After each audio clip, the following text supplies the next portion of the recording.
Hello! Good day, everyone! Welcome to another episode of Magic the First Pioneers podcast!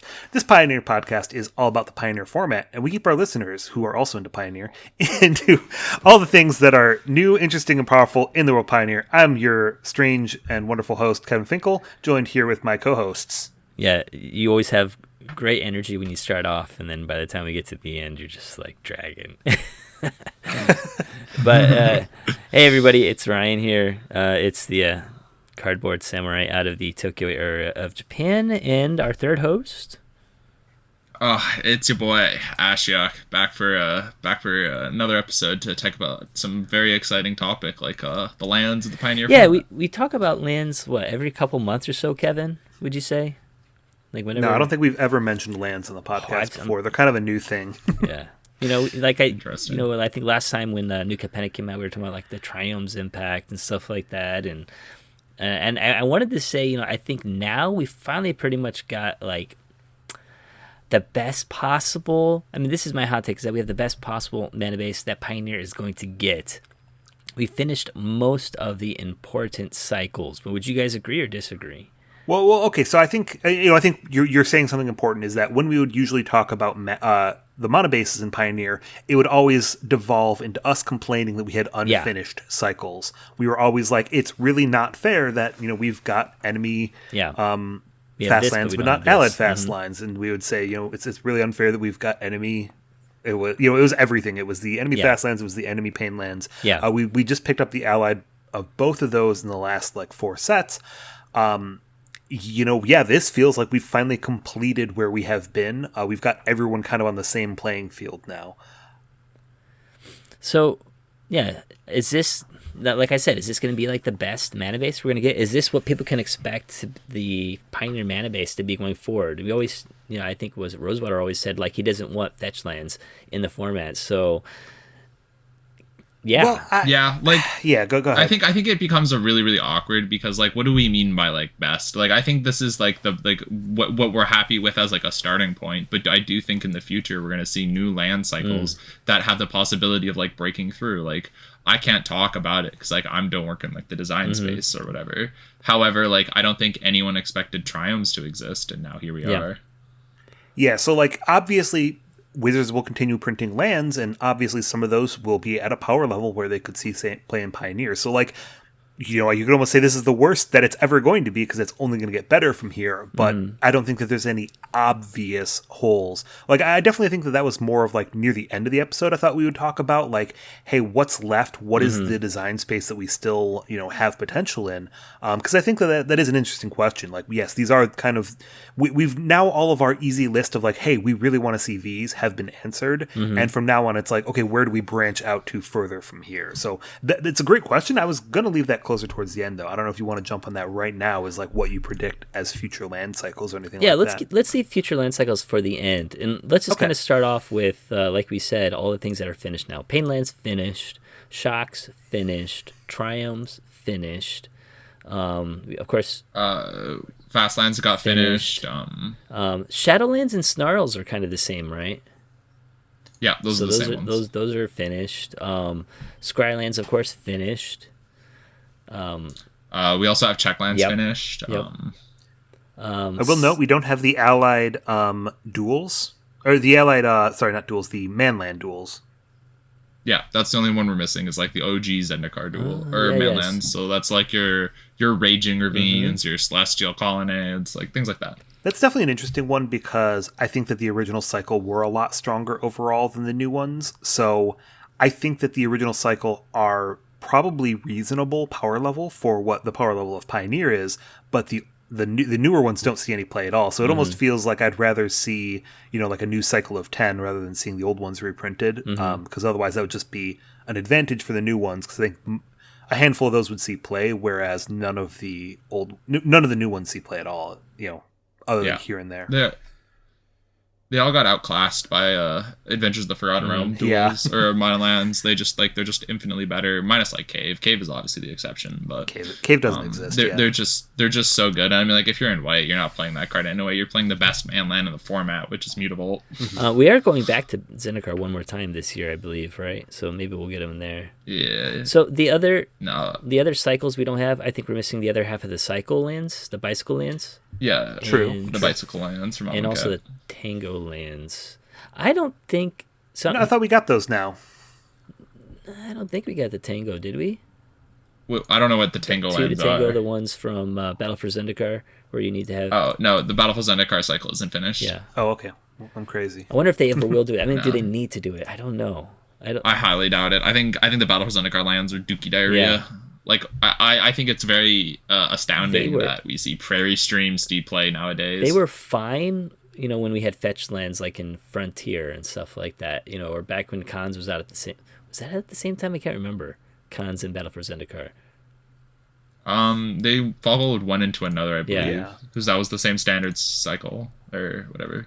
Yep. So bicycle lands I think could be good, but I think it's going to be negligible. I don't think they're going to have too big of an impact. It'll be nice to have, but not going to be a huge impact on the format. What do you guys think? Yeah, I think the only one that like might actually like branch is we have to think about like the blue ones, and I think like maybe the Simic one, that's like a hard maybe, but if I had to like think a little bit more realistically, I think that the Orzhov one would see play. Because we see a lot of these like random white black Doom Foretold token strategies that I think could really like benefit from having it, because they already played things like Triumphs. So like it's just a strict upgrade. I would say I would use the excuse that Mardu land bases aren't good because we don't have the bicycle lands, but that's just a cop out. The Mardu just kind of sucks. Yeah, that's just hope. I could see, maybe if there's a deck that's looking for Chain to the Rocks and you have like a red-white, then you could be playing like all lands that tap for red. Yeah. You could be playing like Mountains, Sacred Foundry, and the red-white Tango land, and then those would all be counted as mountains. Yeah. If you've got something that cares about the basic land type, that's where I could see it, especially in the enemy colors. Okay, so that covers all of our cycles. So now I kind of want to talk. I mean, I am not a Claudio level mana base maker. He's been doing the five color mana bases forever. He knows exactly which lands, which color he needs to have in there. I'm horrible at that, so I thought we'd start off today kind of talking about what kind of land cards, out of all these land cards we just covered, what kind would you use for each archetype? If you were going to make an aggro deck, or if you were going to make a mid-range deck or control deck, etc., what kind of mana base would you use? So where do you guys want to start with? You want to start with control? That seems like up in your guys' wheelhouse. Yeah, let's start in control. I think it's really dependent because there's a lot of different cards in the format that you have to try to consider. You have to try to consider if you need the basic land types and how glued to that you are for cards like Laydown Arms or any island-based cards that you might want to be running.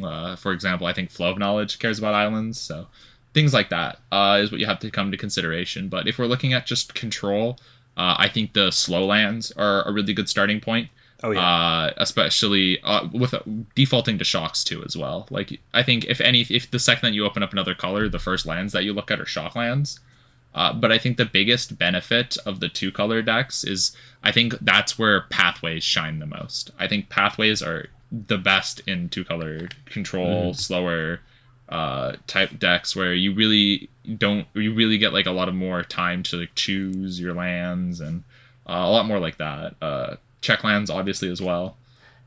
Pathways, I totally forgot that was another land cycle that's finished. Sorry, I forgot. There's so many. Yeah, I know. Pathways got finished. I think there's a lot really interesting there that both of you touched on that I want to try and address. So first of all, with those the what do we call them, the slow lands, I agree that those are definitely great in any kind of control deck. And the way I've usually looked at them is that as long as you have like two other lands in your hand, they're always going to come in untapped because you're never going to play them turn. You can play them turn one if you don't have anything to play. And as long as you have like two other lands, then it'll enter untapped. So you're a control deck, you're not really going to be keeping many 2-land hands ever. So it's really, you don't have to worry about them whatsoever. So yeah, I definitely agree there. Those feel good. But I think in general, control is really an interesting one to make. It feels very different making a mana base for control than other decks, because you're kind of like, okay, where can I get some value? Where can I do things? Like, that's the only place that we see bicycles see play is like the blue-white. It's where you see a lot of the Field of Ruin see play as a mana fixer. And just like as interaction, because you want to have some kind of value out of your land. So I think that is like a deck that builds its mana base very uniquely from anything else. Even the other like slower mid-range decks don't get to take quite the same strategy of running like I want 8 cycle lands kind of thing sometimes. And I think it also depends on if you're running Yorion or not Yorion, right? Yeah, that depends on amounts as well. But I think the other thing that we also forgot to mention about control is the access to Fable Passage. I think in a 2-color deck, if you really care about like running delve spells, Fable Passage is a great option for you.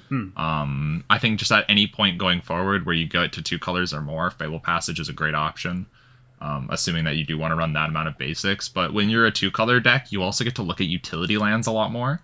That's why you see a lot of like blue-white control, and a Dimir control run a lot of these like Gaia Reach Sanitarium. Like you'll never see that in an aggro deck, but you'll see that in blue black all the time. Something with Castle Vantress, the Castle Cycle. You'll see that play all the time in these like slower decks. However, I don't think we've seen a Castle Embereth in the format since its inception. I think.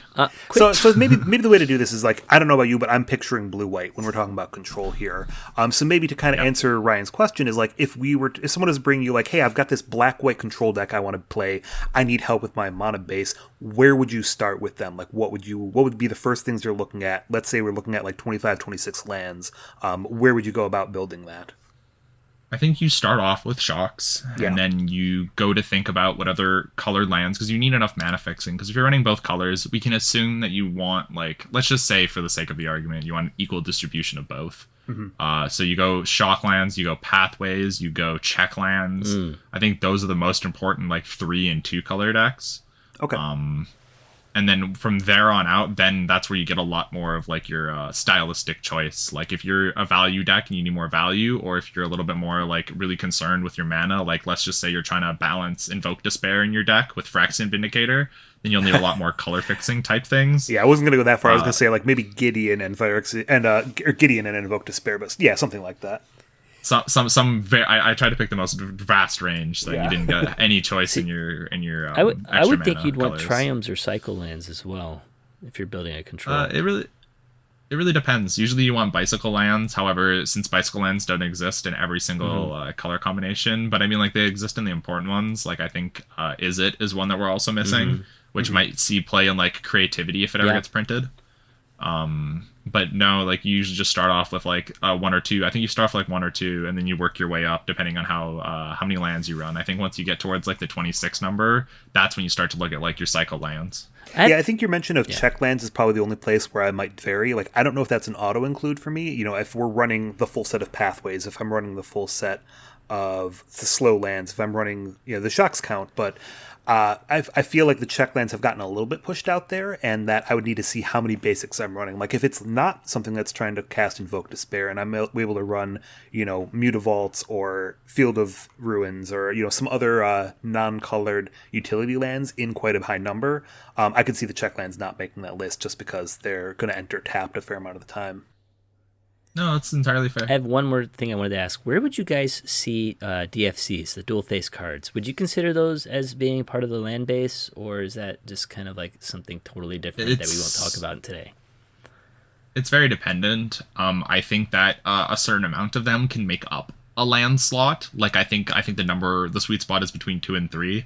Like if I'm running a full playset of Spikefield Hazard, we'll say, which is the most common one, I think that's a little bit negligible for a land sometimes in your aggressive decks. But when we're talking about control, the only double face card that comes to mind is like Jawari Disruption. Yeah. And I don't think that card has seen play since. I guess the question is, do you see those types of cards as more as lands with like a benefit, or do you see them as spells with a land? I think I kind of lean towards spell with land, and I think that part of the thing for me is that I really only see them in decks that have some kind of synergy with the spell portion. Like, I'll see things where, Phoenix has ways to find an instant or sorcery or cares about casting an instant or sorcery. They really need those extra instant sorcery numbers in the deck, but it's hard to give up a land slot for that. So, if they had a utility land in the same slot, like, sure, a Den of the Bugbear would be great, but it doesn't count as an instant sorcery when you're doing a, looking at the top 5 and picking 2 instant sorceries, that kind of thing. So we kind of see that with like the blue-black control decks too. Sometimes, they'll pull Narset, and if you can find a Jawari Disruption, you can that's a nice little bonus. Yeah, it's an extra land drop, but I agree wholeheartedly with what was said. Do you guys want to move on to the next archetype? Because, control sounds like the most difficult one. I think aggro is pretty straightforward. I actually don't think it's the most really difficult one. I think, if anything, combo is the hardest. Combos are hardest. Oh, okay. Well, yeah. Well, I mean, okay. Aggro then is straightforward still, right? But aggro is super fast straightforward. Lands, yes. Fast lands. I think this is where we start to get to the argument of like shocks are usually auto included in every 2-color deck, but I think this is where we start to get towards more of like the pain lands. Or pathways again look really great here. You just always want your land to come in untapped on the first 3 turns, which is just really important. This is where I think the monocolored aggro lands from man lands, I think this is where they shine the most in these aggro decks or these mid-range style decks. You just always need your lands coming untapped early. You're going to be running a lower account, so you don't have access to these like channel lands or any sort of like ability-based lands or value-based lands. Like maybe you can like fit 1 or 2 in, like maybe a Boseiju if you're like auras, obviously, but I don't think you get like much of a choice when it comes to 2-color decks. You're playing lands that come in untapped, and that's all you really care about. Yeah, and pain lands usually the first to go, like we said last time when we finally got the rest of the fast lands. You do still need to kind of worry about if you're taking too much damage between that and shocks. Or Mana Confluence, like that's also an option if you're an aggro deck, running some off-color cards. Like we've seen that come up in Bogles now for casting your, I think it's like Kaya's Ghost Form and Hammerhead that are the 2 splashes, typically. Kevin, you got any hot takes on aggro Manabases? Yeah, he's doing something, I think. Unlucky. But that's so sad. Yeah, we'll get back to him. I think maybe his dogs or something happened over on his side. Course, but we'll come back to him. Let's talk about mid-range next. Yeah, mid-range I think is like I think the second hardest one. I think control, it goes aggro, control, mid-range combo in my eyes. But mid-range is really hard because you need to be able to balance the fast lands with the slow lands, with the check land. This one's a lot harder because there's mid-range covers a whole lot of different definitions. I don't know if I would play fast lands in a mid-range deck. If I'm hitting stuff, if I want to be able to hit stuff like on turn 3 or turn 4, then I think I'd, like you said, shocks are fine. I think maybe triomes, especially if you're getting the 3-color, something like a Niv or an Omnath or something like that. Those are kind of, I consider those to be mid-range decks. I don't know what else do we need in there. Pathways. But I think when we're looking at mid-range decks, I think you actually do really want to consider the fast lands. I think you might not be giving them enough credit. They're quick lands that come in untapped. Like I think the most popular mid-range deck in the format that we see is Rakdos Midrange, and they adopted a playset of Blackleaf Cliffs instantly because mid-range's curve usually tops off at like 3 or 4, and so if it comes into play tapped on turn 4, you should have scheduled your lands a bit better, or you just got a little bit unlucky with your draw. Usually they're coming untapped, they're painless, because I think pain is a little bit more negligible in aggro and a lot more like relevant when it comes to like control. And mid-range is like that sweet spot where you can't really run too many, but you can afford to run like 1 or 2 pain lands if you want. Really depends on your deck. But you just care about like, and you also just you have a better balance of the mana fixing colors with the utility. You run a lot more of these like I think like Rakdos Midrange, I think is the one I think about. That's the one that runs a lot more of those like man lands that are really powerful. But it also can run cards like Castle Lockland, which is just a draw engine value. And I think there's a lot of these mid-range decks that exist that do get to run a mix of both of these, which is just like amazing for them. Yeah, so that's what I was definitely going to go for, is that when I think mid-range, I think that I'm trying to squeeze the most value out of every single card I have. Like, they're very much the highest card value per card kind of archetype.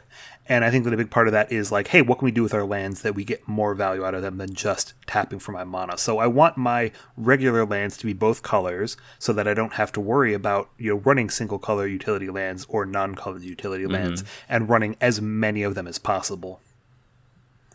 Okay. And we didn't. And I think this is the easiest archetype that can also abuse the channel lands. I think mid-range very easily, because I think they're the ones that are most likely to play it as an actual land, but they're the ones that I can also get the most value out of. They don't have a lot of I don't think I've ever seen. Yeah, I don't think I've ever seen control run more than like one or two, because they want more like in play value lands, versus mid-range is a lot easier to like hold these types of lands, like your Besejus, your Takanumas. Yeah, I mean, red-green vehicles is also kind of a mid-range deck, and they love to, just play their Beseju turn 1 because it taps for an elf. Yeah. And then Sokenzin's also just really great in that deck too. Yeah, absolutely. Kevin, did you want to say anything about Aggro? We lost you, when we were... Oh, yeah, sorry, you lost me for a second there. I was still available. Yeah, I think the only thing I have to say with Aggro is just like, yeah, you want all of your lands to be untapped, and that's what you're going the most for. The only interesting thing I think with Aggro that you have to think about is when you're playing a deck that's like mono red, and you often are getting, or like if you're playing like a red green deck, but you've got like a lot of red 1-drops, there are times where you need to go like triple 1-drop, so that can make your mana costs more specific than you would think. Like if you're like, oh, I've got even red, even green, but if you're sometimes trying to cast 3 red 1-drops, or like 2 red 1-drops at a shock on the same turn, that can be really important. That was the only thing I would have said for Okay. Aggro, and I don't know if you already covered that.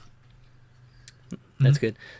So last is combo. You guys said combo is really difficult. Can you explain how is that the most difficult mana base? Because different combo decks require different mana bases, and so it's really hard to just try to talk about it generally. So talking about it more specifically, we all mentioned Lotus, which I think is like the most abundant combo deck outside of Nick. Those combo decks, we'll touch those later. Yeah. But with like Lotus, I think Lotus is the only deck in Pioneer that is really good that plays a Scryland. Like you don't see Scryland see play outside of anywhere else. It's really difficult to build it, because you have to think about like, what utility lands can I run that help me with my combo? Do I need these scry lands that help me find cards that are more important to go with my combo lands? Talking about that style of deck is a lot harder, because like Sylvan Scrying also finds all these utility lands, because I think combo is the one, or sorry, I think Lotus Field runs, I think it's on average 5 or 6 channel lands, so there's a lot more value in your mana base. They do a lot more, like you need to make your mana stretch a lot more in combo decks. You need it to go the distance. I think this is where you're actually trying to eke out every single bit of value with your lands if you can. You also just need them to it depends on your combo deck. Combo. That was our last topic last week, right? We went over all the different combo decks. Lotus Field. It's such a wide range. Yeah. It's such a wide range. And we had Abzan, like Parhelion, we had Monogram Devotion. Yeah. Like if we're talking about like combo with like Monogram Devotion, obviously it's a lot harder, because like what are you supposed to like it's you play your green sources, you just try to find the Nykthos. Yeah. It's the only mana base there. But when you're trying to do a combo like what is it? Like Creativity, I think is an interesting one. The assert, like, because we saw, I think this is where we saw the innovation with the last PT Phyrexia, with the Channel Fireball team into Creativity, and they started putting Mutavault in their deck, which was something that never was done, because people saw that you had to cast a card Indomitable Creativity, which has 3 red mana sources, which is your splash in that deck. You're splashing red. You're not mainly playing red. And then you couldn't run Mutavault, but Channel Fireball the team found a way to make it all work, and that's why I think it's really interesting, because I think combo mana bases are the ones that are the most unexplored, because you just think it has to be so rigid to cast your spells, but you can still eke out a lot of value through these like manlands that you didn't know existed, or these like secret little, I don't know, Scryland, whatever it may be. There's so many options. Okay. If it's all right to move on, so we kind of touched on how to build these types of archetypes, mid-range aggro, combo, control, and stuff like that. And I think I just wanted to kind of recap what we talked about by going into like, how would you build a land base for a 2-color deck, or a land base for a 3-color deck. Like, what are you playing? So, for example, if you were going to do a 2-color deck, control, we said we would use, maybe some pathways, some shocks, etc., etc. For aggro, we'd use fast lands, maybe some pain lands and shocks, of course, and stuff like that. But I don't know. Is there anything else you need to consider when you're going from like 2 lands to 3 lands to a 5-color multi-land deck or multicolor deck? I assume you mean multicolor. Yeah. So what happens, you'll see a lot, is in these 2-color decks, that's where you'll see a lot of like an abundance of utility lands, like your field errands, your castles, and similar. But the second that you start to become more and more colors, the less and less quote unquote value or cool your lands can get with utility. Like the only thing that you can run as like your cool utility land is like a cycle land, which is your triomes when it comes to 5 colors. Like I can't be a 5-color deck that's also playing these value cards like Castle Lockwind. It just doesn't work. Because if I have access to these 5 colors, I should be playing more powerful spells and cards that can get me more value that way. And my mana base should be functional if I'm 5 colors. If I'm 2 colors, I can usually cast all of my spells anyway, so I can get some value out of my mana base. And you don't really have to worry about your card selection when it comes to like your 2 colors, because like you'll still be playing like your value cards. And so color is more important as you go up, basically. You get less utility the more colors you are. More value, more utility for the less colors. Anything else you want? Yeah, it's really awkward. I think what I would say as well is, if you were asking still what else we would talk about, I think that it's important to just kind of know about when you care about having your mana. And I think that a big example for me would be like Bant Spirits when that was a popular deck.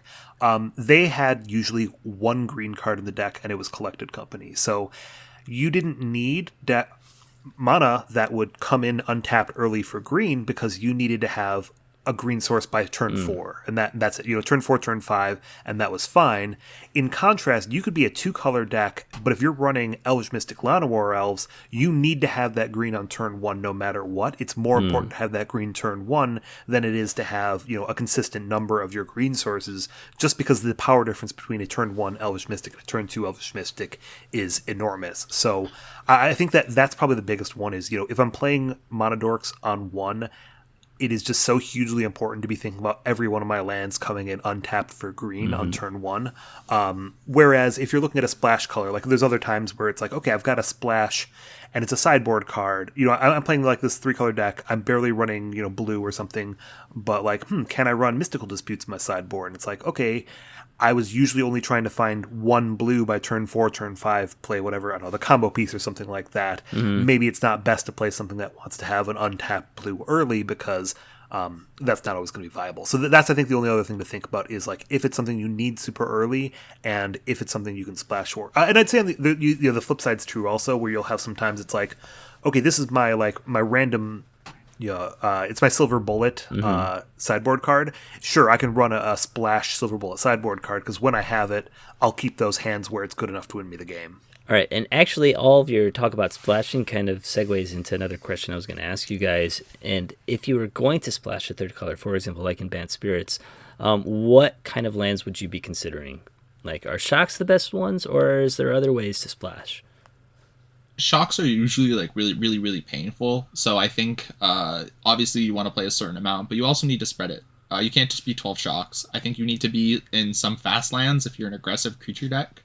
If we're talking specifically about Bant Spirits, I think I want to think more about pathways. I think pathways were really good for a while because they were your early mana sources, and you could just and whenever you needed the green source, you could just flip it over for the green whenever you needed it. Like you just needed the one source. So. And then the rest of them would all come in as one of your main colors, not your splash colors. Yeah. Okay. The lands always worked out really well for Bant Spirits. So it really depends how heavy into the splash you are. Like I think our prime example, if we want to look at like 2 colors, is like Elves. Elves only plays 4 black cards, which is Shaman of the Pact. And it still runs like, God, how many sources did black sources run? It runs an infinite amount. Blooming Marshes and all that. So it really depends on how deep into the splash you are and how necessary it is for your strategy to work out.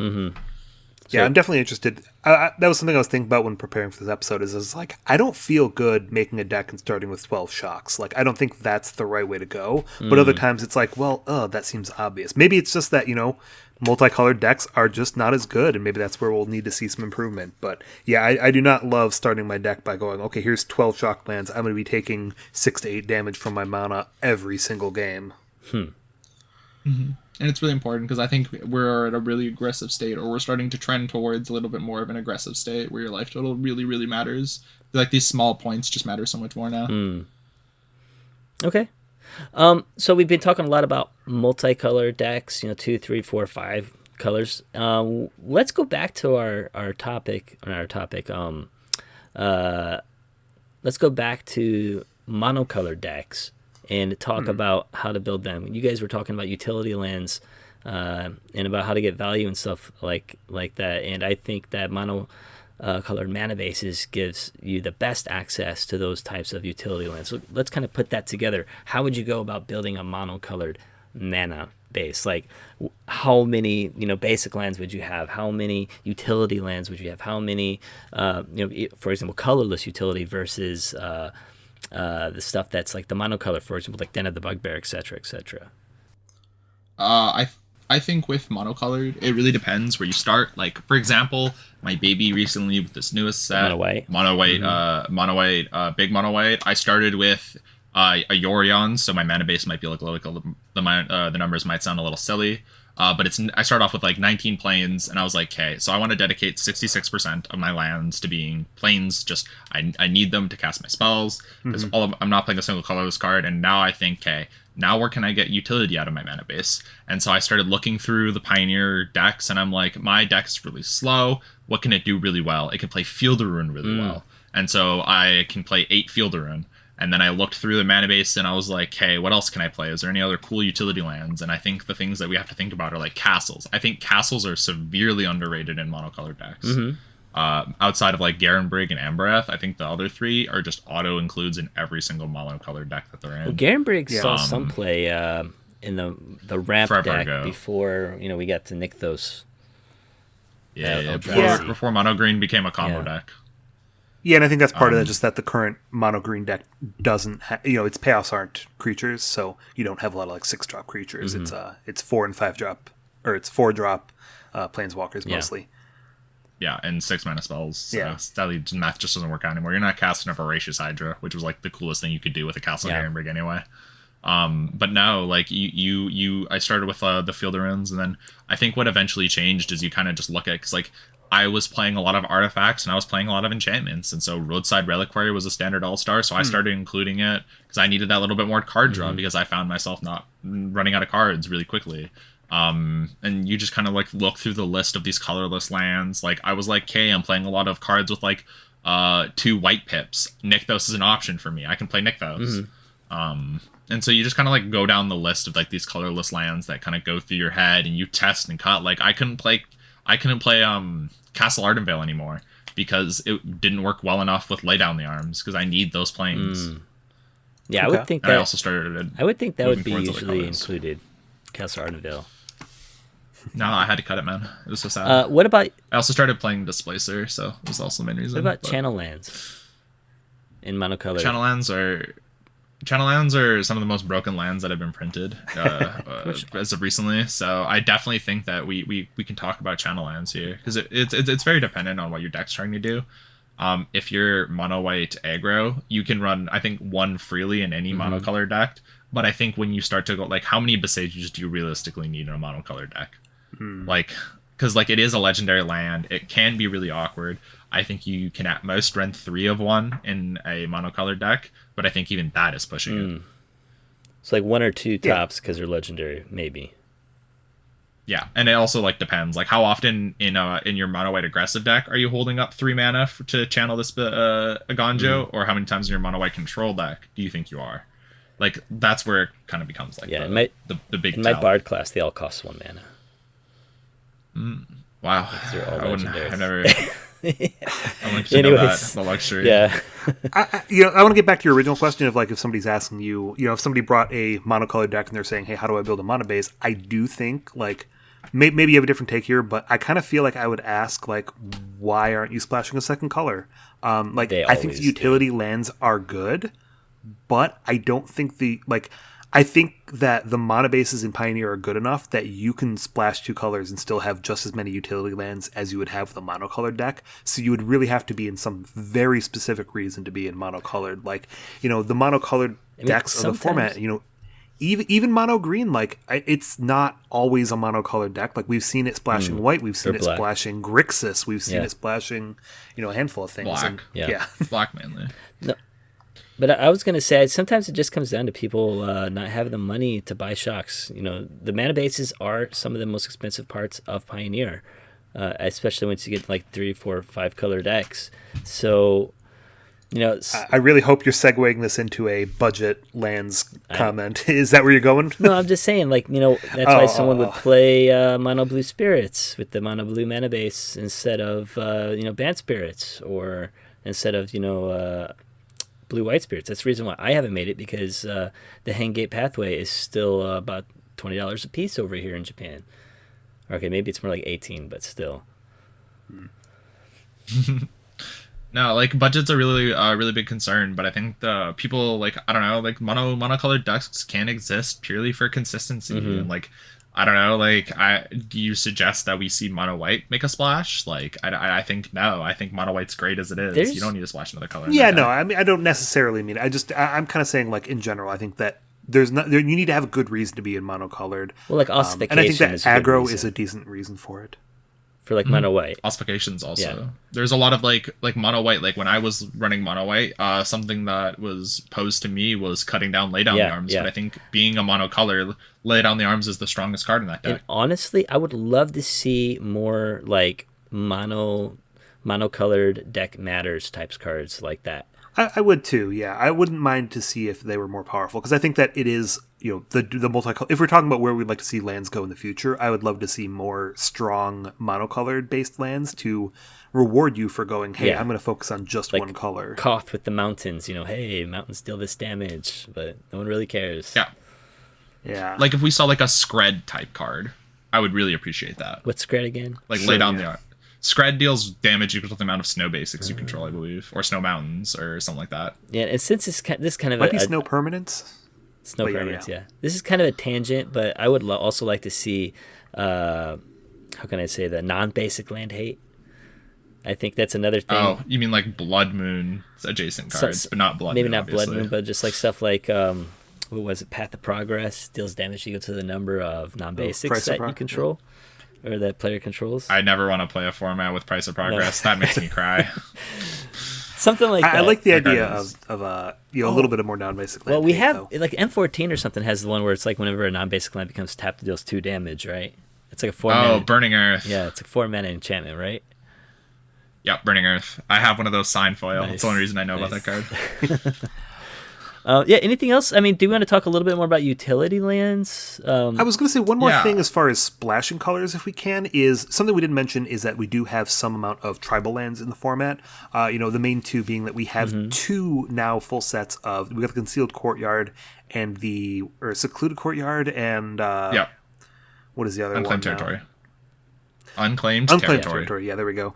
We also do have a couple others in that we've got one for Legends, we've got ones for Planeswalkers. I wouldn't mind seeing if they expanded on more of those. Like, I would love to see it if it's just like, here's a Spirit Land or something like that. Just be willing to make those more powerful for specific archetypes, or an enchantment land, something, not a land that's an enchantment, but a land for enchantments. Land? Without reprinting something like Cavern of Souls, but which tribal land would be good? I think the ones that we kind of want to see are the Lorwyn type, where it's a dual land that like would reward you for playing it. Like, there's the Merfolk one for Azorius, there's the Elf one, there's the Goblin one, there's like styles like that. The ones that the tribal lands that we missed on that actually exist in the format, which is funnily enough, is Sliverhive. That one also exists in the format. What else is there? There was 1 or 2 more. There's the Fortified Beach, I think is what it's called. That's the new one for soldiers. Yeah, we've got some weird ones, like the stuff that like puts a counter on like an insect, dog, bird, or whatever. I don't know, some weird stuff like that. Animal Sanctuary. Yeah. No, there's a lot of I do wish that we actually saw a lot more like tribal based lands like that, because I do think it would be really cool to have a lot more tribal based decks in the format, because I think tribal decks are so healthy, they're so fun, and everyone loves playing a tribal deck. Yeah, they probably don't see enough printing because they're not good in limited. Speaking of like these utility lands, though, Fabled Passage really seems to have dropped off recently. I remember seeing a lot of play. I know it still seems to play in Omnath. Maybe no, Omnath doesn't really play it that much anymore. That deck doesn't. I think Krug of Fires was the deck that kind of like played it pretty recently, but you don't really see a whole lot of it. And the reason you don't is just because it doesn't come into play untapped before turn 4, and that's just, it's so slow. And instead of like getting these like this card into your graveyard, which would matter, or additional land drop triggers, those just don't matter as much anymore. So having like a more perfect mana base just matters so much more. So that's why you're seeing a lot more like slow lands. Even these more like you can even just play more like cheap utility lands, like even more like man lands. So like we have like, but we just got Terramorphic Expanse. That was like the first time we basically have 3 fetches. No. Yeah, we just got Terramorphic Expanse. That's so funny. We did just get it. People, were like, oh hey, that'd be cool to have this card, and it's like, okay, what is it gonna do? Yeah, no, I still remember when Evolving Wilds, and you were playing 2 of those because you can only play 4 Fable. Back when Omnath Lotus Cover was a deck. Exactly. I feel like I would put Field of Ruin and Demolition Field before I would even go for putting an Evolving Wilds in my deck. Nah, well, Evolving Wilds got outscaled because of the Streets of New Capenna, Kabara, whatever they are. I don't know what that land cycle is, but they're Evolving Wild wannabes that gain a line. Hideouts or whatever they are. Yeah, they all have different names, I think, but I don't think there was like a general name from all of them. The common cycle. Yeah. If someone has a name for it, put it in the Discord, because I don't know what the name for them are. So, I think this is a good way to end it. Let's talk about the mana bases. Like, this is my last question I want to ask before we finish here today. What would you like to see printed? Like, what are we missing? So I think, like, as far as colored mana, I think we're fine. I think, you can build a lot of different colored mana bases. I'm going to say I want some better utility lands. In what sense? Give me more value, more good colorless sources. I think, not man lands, not like Mutavault or, Faceless Haven, but, something for my Insol deck, for example, that I could play, or... Yeah, so archetype-specific things. That's kind of what we were talking about with tribal decks. It would be nice to see lands that supported certain deck types, and I'm surprised we don't see much of that. Like, maybe I could see them... If I feel like the thing is, if they printed them, they'd probably print them in Commander products, because it'd be built for, like, oh, this is the, Insol Artifact Commander deck, and we're going to get the Insol land on it. But, yeah. I'd agree with that. I'd love to see some more of those. What about you guys? What would be your thing? Like, how would you like to see mana bases improved in the future in Pioneer? I think I have some like select lands that I would like to see included into the format at some point. Like, I think I very much so think that Eldrazi Temple is the perfect power level for Pioneer. Ooh. I think that's like a hot take. And we have Sanctum of Ugin, and we also have the Forsaken. What is it? Temple of Forsaken Gods. Yeah, would that make Eldrazi good if we had something like Eldrazi Temple? If you had Eldrazi Temple, I think Eldrazi could be like it would be an actually like playable colorless deck, but it would probably end up being like a better version of red green aggro, or boats would be like more of an Eldrazi style, which I think would be like a really cool, interesting adaptation to the format. Because like the Eldrazi's have been pushed at a power level in Modern, so like I think that the ones that do exist in Pioneer, like, I don't know, like how intimidating is a turn 2 Matter Reshaper, or a turn 2 Thought-Knot Seer is like kind of intimidating, but like red black just murders it Temple anyway. Over what's the other one? Eye of Ugin, right? Eye of Ugin? Yeah, we don't want Eye of Ugin's not touching this format. Eye of Ugin's not touching this format. Well, Temple would be the best one, because that's actually not something that I think that would be locked into one type of story. I think the Eye of Ugin's very story based, whereas the Eldrazi Temple could be just, hey, the Eldrazi are here, they made a temple. Yeah. No, I think that would be a really cool one to see in the format. I do think that a more of these like 5 color, like if we could see humans try to branch off into being 5 colors with like a little bit of a better, more like tribal mana base. Like, if we got like an unclaimed territory type land that mattered for whatever it is, like, I don't know, give it like an Aether Hub style where there's only 3 counters on like Gemstone Mine. Actually, that's what I'm thinking of. Gemstone Mine. Print Gemstone Mine in the format for tribal or something. Yeah. Make it like whatever it caps for 5 colors, but it can only tap for the creatures or whatever. I just think I want to see more of like a wider range of aggressive aggro creature style decks. And I also do agree with the rhetoric that we want more of like these monocolored lands matter deck, or monocolored decks matter. I think that would be a really cool way. But I think the way that they have to go about it is by printing spells that matter instead of the for lands. monocolored. That's probably fair. Like triple white, triple black, whatever type powerful effects. Yeah, and make them powerful enough that it, you don't want to pay. Gives you a reason to be in that color. Yeah. I think that like the Invoke Despair is probably like a good example of them actually doing that recently. We just need to see more of that kind of thing. As far as for me, I think where I might lean towards is like, I would always say I would always complain about the cycles not being completed, and maybe I'll say that that's still there, but for the utility lands, like there's just such huge power disparities between some of the cycles of utility lands that it almost feels like we need to see like it's so weird that Adventures in Forgotten Realm just didn't print a white member of the cycle. Like there's a great green one, a great red one, a great blue one, and a great black one, and there's no white one. Like you mentioned Castle Embereth being not at the same power level as a Castle Locthwain as far as what they do for the format.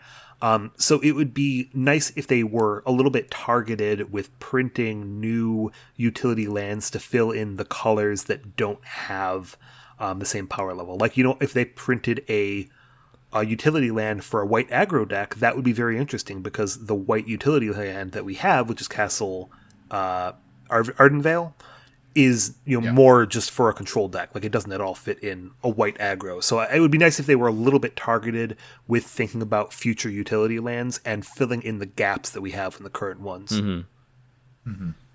I think the only other comment I can make is I also wish there was more of like a lands archetype or a little bit more of like a lands mat, because like we have access to the Caspian stage in the format, which would be sick. Yeah, like we also have Scapeshift in the format with Dryad that also exists. There is just like there's so many tools in the format that already just exist for a good lands deck that we just don't have. I think the only one that's ever existed is the Omnath Genesis Ultimatum pile, and I wish just something like that existed again, because I think that was really cool, where you were just trying to ramp with the like lands or whatever. Okay, here's like, a question. Even like a lands control. Go for it. Here's a question. Okay, Lotus Field gets banned. Crop Rotation gets printed. Does it see play in Pioneer? No. That's I think so too. Yeah, I would also say no, but I think that's a very interesting. Like, that really proves that there's just no archetype based around lands that you wouldn't be able to play literal Crop Rotation. We need to get Field of Ruin back. I don't know if I'm exactly. Or not Field of Ruin, Field of. Field of the Dead would definitely give lands an archetype again. Hey, I almost that would be the other. I've said it before. Like that would be a way to nerf red black. Is they would not have a fun time against a Field of the Dead. I remember what was it? Tokens became an archetype in Modern for a bit, and you used to see like cards like Verdient Plague, which exists in Pioneer, when it gives creature tokens -2/-2. If I saw 3 of that in a red black sideboard, I'd be happy with the Pioneer format. No, what's the name of that card? It's not Verdant Plague, is it? It's Virulent. I thought it was Virulent. Yeah, Virulent. Okay, Virulent. Yes. Okay. No, you had it. Okay. I was close enough. I get a passing grade on the exam for knowing bad cards. Hey, I've shown up at an event running that card in my sideboard before, so. All right. What else you got for us, Ryan? That's We're happy all, to man. answer questions. Like I said, I just kind of wanted to explore lands a little bit more. After seeing the Fastland cycles get finished, last month, I thought this would be a good time to revisit. So thank you guys for talking about lands with me today. Yeah, I guess if I want to answer some more questions, I'm going to have to answer the questions from you guys, the listeners. You're going to have to go ahead and tweet us out. Follow us at MTG Pioneer. You can also find a link to our Discord there where you can bug us with all kinds of questions and things. Yep, and you guys can find me on Twitter if you guys want to talk with me. I'm Yo Japan Hobbyist on there. Also in the Discord if you want to, at me and we can talk. And Ashiok, how about you? Dreams of Ashiok on Twitter. At me in the Discord if you want to yell at me about my competitive takes or that I said that Eldrazi Temple should exist in the format. I'm okay with it. I will take the heat. All right, wonderful. Thank you guys all for listening. Thank you for joining us, Ashiok. Thank you, Ryan, for being great. Hopefully I kept up my energy and I wasn't falling asleep by the end of this one. Thank you guys all for listening, because this wouldn't be possible without all of you to listen to us scream into the void. Anyways, we are the First Pioneers Podcast. We look forward to being your go-to source for Pioneer information online. Your first Pioneers are landing out.